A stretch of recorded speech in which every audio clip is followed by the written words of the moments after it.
नमस्कार, SBT news में आपका स्वागत है। पेश है 28 अगस्त शनिवार दोपहर 3:15 बजे राजस्थान जोधपुर बीकानेर की बड़ी खबरें। अस्पताल में भर्ती मुख्यमंत्री अशोक गहलोत ने प्रदेशवासियों के नाम पत्र जारी किया है। पत्र में सीएम गहलोत ने कहा कि आपकी शुभकामनाओं के लिए धन्यवाद। मेरा संकल्प है कि कोविड के विरुद्ध लड़ाई में राजस्थान एक मॉडल स्टेट बनकर रहे। हमेशा की तरह मैं पूरी ताकत के साथ प्रदेश की जनता की सेवा करता रहूंगा। गहलोत ने एक पत्र में कहा कि मेरी आर्टरी में ब्लॉकेज हुआ था, जिसमें अब स्टेंट डाल दिया गया है। अभी मैं कुछ समय तक जयपुर के राजकीय सवाई मानसिंह अस्पताल में डॉक्टरों की निगरानी में रहूंगा। राजस्थान के मुख्यमंत्री अशोक गहलोत ने कोरोना वायरस के खिलाफ लड़ाई में राजस्थान को एक आदर्श राज्य बनाने का संकल्प लेते हुए शनिवार को कहा कि राज्य संक्रमण की संभावित तीसरी लहर से निपटने की पूरी तैयारी कर रहा है। गहलोत की शुक्रवार को यहां राजकीय सवाई मानसिंह अस्पताल में एंजियोप्लास्टी हुई थी और वो अभी अस्पताल में ही हैं। गहलोत ने उनके स्वास्थ्य लाभ की कामना करने के लिए लोगों को धन्यवाद दिया। हिमाचल प्रदेश में मौसम की सटीक जानकारी देने के लिए 2 डॉपलर राडार स्थापित किए जाएंगे। ये राडार मंडी और चंबा जिला में स्थापित किए जाएंगे। डॉपलर राडार स्थापित होने से प्रदेश में 3 से 5 घंटे पहले मौसम की सटीक जानकारी मिल पाएगी। ये जानकारी मौसम विज्ञान केंद्र शिमला के निदेशक सुरेंद्र पॉल ने दी है। उन्होंने कहा कि डॉपलर राडार स्थापित करने के लिए दोनों स्थानों पर सामग्री पहुंचाई गई है, जिन्हें 2 से 3 माह तक स्थापित किया जाएगा।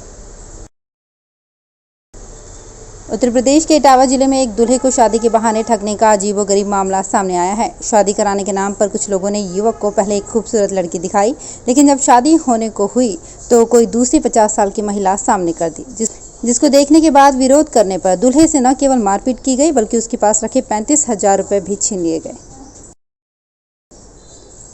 कोरोना वायरस के खिलाफ एक दिन में 1 करोड़ से ज्यादा वैक्सीन डोज दिए जाने पर विश्व स्वास्थ्य संगठन ने भारत को बधाई दी है। भारत ने शुक्रवार को ये उपलब्धि हासिल की। WHO की प्रमुख वैज्ञानिक डॉक्टर सौम्या स्वामीनाथन ने ट्वीट के जरिए टीकाकरण प्रक्रिया में शामिल हजारों लोगों को बधाई दी है। उनके अलावा प्रधानमंत्री नरेंद्र मोदी ने भी इसे महत्वपूर्ण उपलब्धि बताया था। देश की आधे से ज्यादा वयस्क आबादी कोविड-19 के खिलाफ कम से कम 1 खुराक हासिल कर चुकी है। राजस्थान में मंत्रिमंडल फेरबदल को लेकर पिछले 1 साल से चर्चा चल रही है, लेकिन इस चर्चा के साथ की कोई न कोई बुरी नज़र लग जाती है। कभी कोरोना की लहर तो कभी कुछ। इस बार सत्ता के मुखिया बीमार हो गए, उन्हें अस्पताल में भर्ती कराया गया है। ऐसे में मंत्री बनने की कतार में बैठे विधायक शुभचिंतकों को कोस रहे हैं, अपनी कुंडली दोबारा चेक करवा रहे हैं। आखिर कौन से ग्रह ने गड़बड़ कर दी? पंजाब और छत्तीसगढ़ के बाद कांग्रेस हाईकमान के राजस्थान में फेरबदल की सियासी हलकों में चर्चा थी।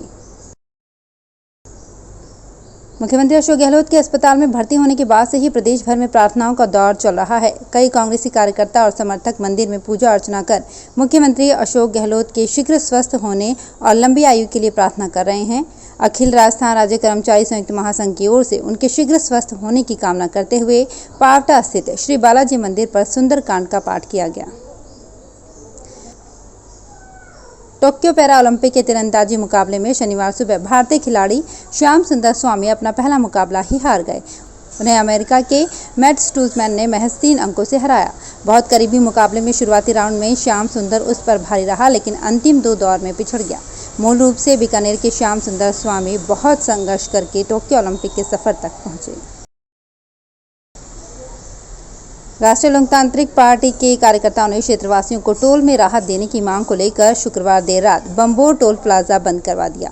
रात को ही बंबोर टोल पर रालोपा कार्यकर्ताओं ने अपना कब्जा जमा लिया।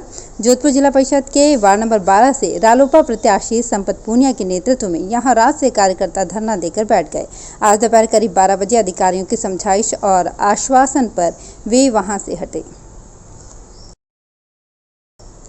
डीएलएड की परीक्षा अगले माह 2 सितंबर से शुरू हो रही है। सप्लीमेंट्री परीक्षा में शामिल हुए अभ्यर्थियों से परीक्षा के लिए फॉर्म भरवाए जा रहे हैं। इसकी अंतिम तिथि 28 अगस्त निर्धारित है, लेकिन अभी तक पंजीयक शिक्षा विभागीय परीक्षाएं राजस्थान बीकानेर में डीएलएड सप्लीमेंट्री परीक्षा का रिजल्ट डिक्लेयर नहीं किया है। ऐसे में विद्यार्थियों के सामने असमंजस की स्थिति खड़ी हो गई है। सवाल ये है कि जिस स्टूडेंट को ये पता ही नहीं कि वह सप्लीमेंट्री में पास हुआ या फेल, तब तक वो अगला एग्जाम किस आधार पर देगा। जोधपुर जिले में जिला परिषद व पंचायत समिति सदस्य के आम चुनाव के द्वितीय चरण का 29 अगस्त को 8 पंचायत समिति क्षेत्रों में सुबह 7:30 से 5:30 बजे तक मतदान होगा। मतदान दलों की रवानगी आज राजकीय पॉलिटेक्निक कॉलेज से हुई। जिला निर्वाचन अधिकारी का मतदान 8 पंचायत समितियों में होगा। मतदान दल आज प्रशिक्षण के बाद मतदान सामग्री के साथ रवाना हुए। बीकानेर में रोटरी क्लब ने वर्ष 2021 के राज्य स्तरीय राजस्थानी भाषा पुरस्कारों की घोषणा कर दी है। क्लब के अध्यक्ष दिनेश आचार्य ने बताया कि रोटरी क्लब का 51,000 रुपए का वर्चस्व कला डूंगर कल्याणी राजस्थानी शिखर पुरस्कार चंपा खेड़ी नागौर के लेखक देव किशन राजपुरोहित को 21,000 रुपए, खींवराज मुनीलाल सोनी राजस्थानी गद्य पुरस्कार जोधपुर की श्रीमती किरण राजपुरोहित नीतला को तथा राजस्थानी पद्य का 11,000 रुपए का ब्रिज उर्मी अग्रवाल राजस्थानी पद्म पुरस्कार श्री सत्यदेव सवितेंद्र की पुस्तक अंतश्री सतरंगी सांसा को घोषित किया जाएगा। वर्ष 2020 एवं वर्ष 2021 के तीनों विजेताओं को अक्टूबर में समारोह में पुरस्कार प्रदान किए जाएंगे। प्रधानमंत्री नरेंद्र मोदी आज पंजाब के अमृतसर में जलियांवाला बाग स्मारक के पुनर्निर्मित परिसर का वीडियो कॉन्फ्रेंसिंग के जरिए उद्घाटन करेंगे। प्रधानमंत्री कार्यालय की ओर से दी गई जानकारी के मुताबिक आज 6:30 पर प्रधानमंत्री नरेंद्र मोदी वीडियो कॉन्फ्रेंसिंग के जरिए जलियांवाला बाग के नए परिसर को राष्ट्र को समर्पित करेंगे। इस खास मौके पर पीएम मोदी जलियांवाला बाग के नए परिसर में बने म्यूजियम गैलरी का भी उद्घाटन करेंगे। राजस्थान में बिजली संकट दिनों दिन गहराता जा रहा है। राजस्थान के ग्रामीण इलाकों में कई घंटे अघोषित पावर कट से ग्रामीण खासे चिंतित हैं। ग्रामीण क्षेत्रों में घंटों तक बिजली कटौती शुरू हो गई है। पिछले लगभग एक पखवाड़े से राजस्थान में मानसून का दौर खत्म हो गया है। अब किसानों को फसल बुआई को लेकर एग्रीकल्चर और घरेलू बिजली की मांग लगातार बढ़ती जा रही है। पिछले वर्ष के मुकाबले में 700 लाख यूनिट प्रतिदिन की खपत बढ़ गई है। वहीं कोयले की कमी से बिजली संकट गहराता जा रहा है। जोधपुर शहर में कोरोना वायरस अभी पूरी तरह से खत्म ही नहीं हुआ था कि शहर में डेंगू ने अपने पांव पसारने शुरू कर दिए हैं। जोधपुर शहर के मेडिकल कॉलेज व एम्स में एक दिन में ही आधा दर्जन डेंगू पॉजिटिव मरीज की पुष्टि हुई है, जिससे स्वास्थ्य महकमा हरकत में आ गया है। हालांकि एलाइजा कार्ड टेस्ट से तो रोजाना 10 से 15 मरीज पॉजिटिव निकल रहे हैं, लेकिन स्वास्थ्य विभाग कार्ड टेस्ट पॉजिटिव को डेंगू पॉजिटिव नहीं मानता। तो फिलहाल इस बुलेटिन में इतना ही। फिर हाजिर होंगे कुछ और बड़ी खबरों के साथ। एसबीटी न्यूज के और भी वीडियोस को देखने के लिए हमारे चैनल को सब्सक्राइब करें और नोटिफिकेशन पाने के लिए बेल आइकन को प्रेस करें।